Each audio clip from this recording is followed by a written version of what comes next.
Parfois, quand on souffre et quand tu souffres, on a ce réflexe naturel de toujours chercher justement une réponse à cette souffrance et constamment vouloir combler d'une certaine manière ou vouloir l'empêcher d'éviter de sentir ces émotions qui sont parfois difficiles.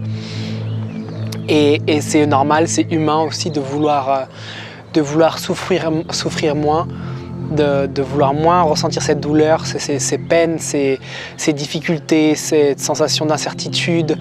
On voudrait que tout soit bien cadré, que ce soit bien parfaitement aligné, que tout soit fluide et parfaitement, qu'on ait une vie bien structurée, qu'on sache à quel moment on veut avoir des enfants, à quel moment on veut avoir un job, à quel moment on veut avoir une maison. On voudrait justement se rassurer avec toutes ces sécurités extérieures qui nous permettent justement à l'intérieur de se sentir mieux. Seulement que sécurité extérieure, encore une fois, n'est qu'une illusion parce que à l'intérieur, il peut se passer plein de choses pendant que tu as tes sécurités extérieures. Donc tu peux avoir toutes les sécurités que tu veux extérieures, seulement que ça va faire de toi une personne confortable. Si tu rentres justement dans cet aspect confortable, et encore une fois, il n'y a rien de mal, je veux bien être clair là-dessus, il n'y a rien de mal à vouloir être confortable. Lorsque tu veux être confortable, ça te crée une certaine rigidité intérieure et ça t'empêche d'accueillir les moments qui sont difficiles dans ta vie. Lorsqu'il y a une chose qui vient perturber justement ta planification mentale, donc ta planification intérieure, que tu essayes de gérer l'extérieur avec ton intérieur, eh ben, ça va créer un conflit, une friction à l'intérieur de toi. Donc une certaine difficulté ou un conflit justement va se créer à l'intérieur de toi et ce conflit justement, tu vas le juger généralement. Généralement, lorsque ce conflit arrive, le mental prend le relais et il va essayer de justement régler ce conflit, régler ce problème avec l'esprit. Seulement que tu ne peux pas guérir l'esprit avec l'esprit. Tu as besoin de quelque chose d'autre. Et c'est là où je voulais justement en venir dans cette vidéo aujourd'hui, c'est-à-dire qu'il faut bien différencier le mental.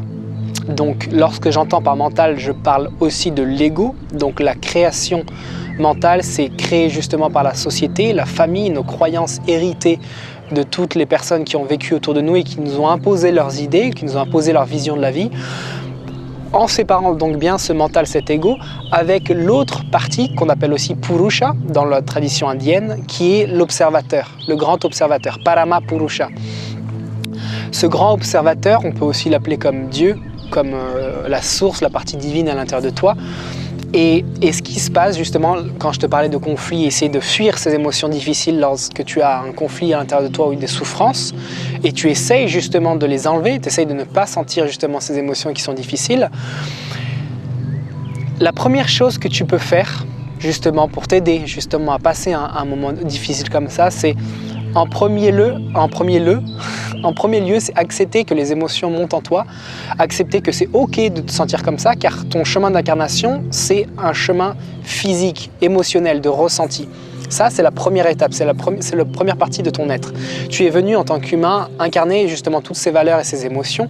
Donc ces émotions, ces peurs, ces doutes font partie de ton incarnation, font partie de toi qui tu es. Seulement que ce n'est pas toi. Il faut bien différencier l'identification justement à ton humanité avec ton humanité. Laisse-moi mieux t'expliquer là-dessus. C'est-à-dire que tu viens avec un bagage, humain, c'est-à-dire tu as des émotions, tu as un corps, tu as des limitations physiques. Ça, c'est la première chose, c'est ton humanité. Ensuite, tu as comment ton esprit perçoit cette humanité. Tu peux t'identifier à « je suis mon corps, je suis mes émotions, je suis mes limitations aussi ». Tu peux aussi aller dans l'autre côté, c'est-à-dire l'aspect Parama Purusha, observateur, et lorsque tu as ta souffrance, lorsque tu as accepté pleinement ton humanité, tu as accepté tes difficultés, tes envies, tes désirs, tes pulsions, quand tu acceptes ça, tu vois également après qu'il y a une autre porte qui s'ouvre à toi, qui est la porte de l'observation.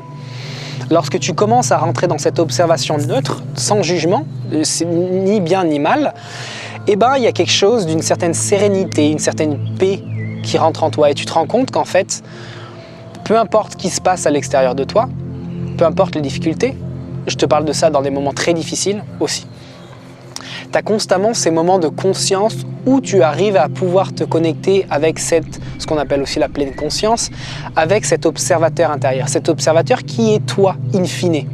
C'est-à-dire que ton âme ou la partie plus profonde de toi, ta divinité intérieure, Dieu qui est en toi, c'est une énergie bienveillante, sans jugement. C'est-à-dire tu peux la voir comme un moine bouddhiste qui ne bouge pas, sans émotion. Ni jugement, ni bien, ni mal. C'est-à-dire que cette énergie-là, lorsque tu arrives à t'y connecter, et ben naturellement, tu vas voir qu'il y a un sentiment de retour à la maison.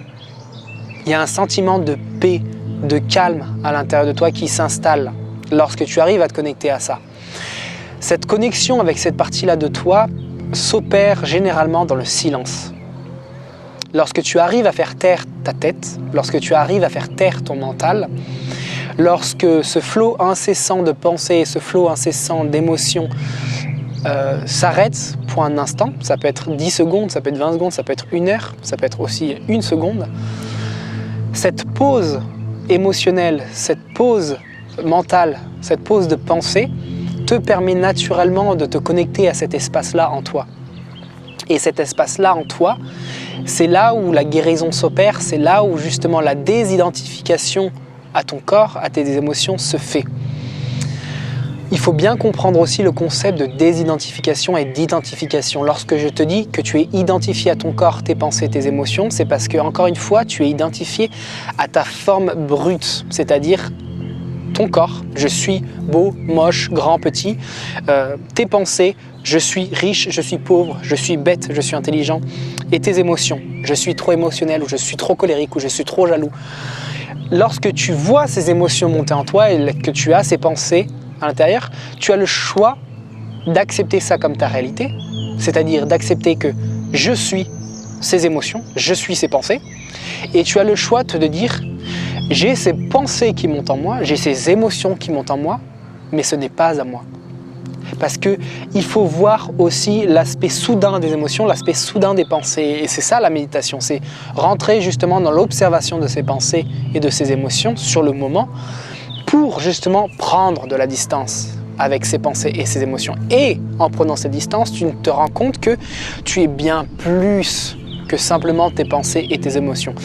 Ça ne veut pas dire qu'il faut les renier, ça ne veut pas dire qu'il faut les mettre de côté, ça ne veut pas dire qu'il faut les mettre sous le tapis et dire non, non, j'ai pas d'émotions négatives, j'ai pas d'émotions difficiles, j'ai des pensées parfaitement pures, c'est pas ça. C'est simplement prendre conscience et être conscient que tu n'es pas que ton corps, que tu n'es pas que tes pensées, que tu n'es pas que tes émotions. Et justement, ça t'aide à appréhender justement tes circonstances difficiles, ça t'aide à appréhender justement les difficultés de la vie. Et ça te permet d'une certaine manière de prendre de la distance, prendre du recul par rapport à ta vie. Et en fait, relativiser. Parce que quand tu regardes, là tu me vois, je suis au milieu de la nature, si tu te lèves un petit peu, tu vois que je suis tout petit. Tu vas encore plus haut, je suis encore minuscule, et quand tu vas encore plus haut, tu ne me vois plus. C'est-à-dire que d'une certaine manière, tu peux comprendre l'insignification de problèmes que l'on se fait au quotidien qui parfois n'ont pas lieu d'être, même si encore une fois, ça ne veut pas dire qu'il faut ne pas les voir. Mais quand tu prends de la distance, eh ben, tu sens justement cette énergie neutre, de non-jugement, et tu comprends que tout ce qui t'arrive, tout ce que tu vis est là pour ta transformation et pour ton bien. Et c'est pour ça, d'ailleurs, que je t'invite à passer de plus en plus de moments seul avec toi-même, dans le silence. Pas de distraction extérieure, pas de téléphone, pas d'ordinateur, pas de personne non plus. Viens dans la nature, viens te poser en connexion avec les éléments et ces moments-là, ces moments avec la nature te permettent justement de te connecter à cette énergie intérieure en toi. Plutôt que de, à chaque fois, être dans le drame, être dans l'émotion, être dans tes pensées.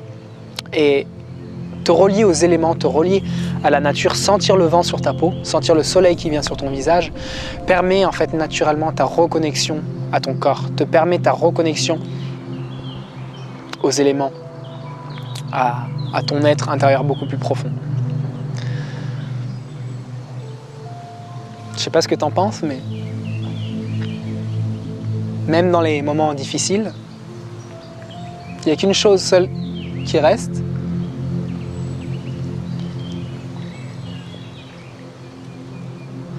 C'est ça. Le bruit du silence. The sound of silence.